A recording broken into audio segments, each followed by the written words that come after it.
At what's up mga guys? Gandang tanghali sa inyong lahat. Ito, kamuto ito.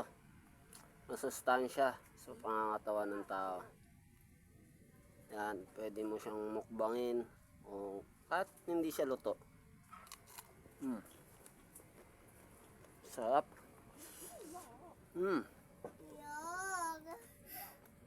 Ilaw!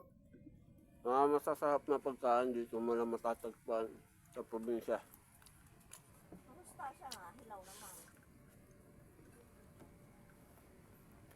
Mga gamot, Mama! diabetic. Yan. Gamot mo to sa diabetic. Nan, nan, Okra.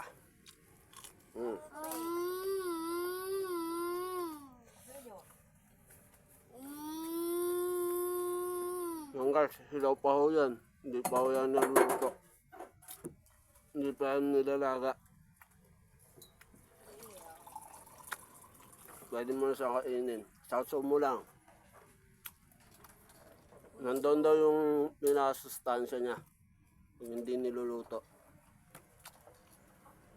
Luto!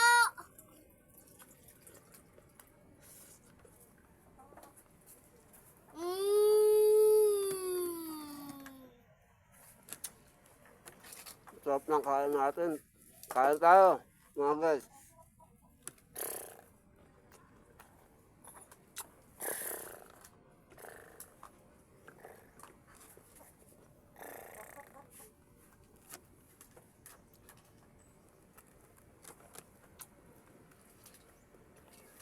Basta mga hindi nakakalam,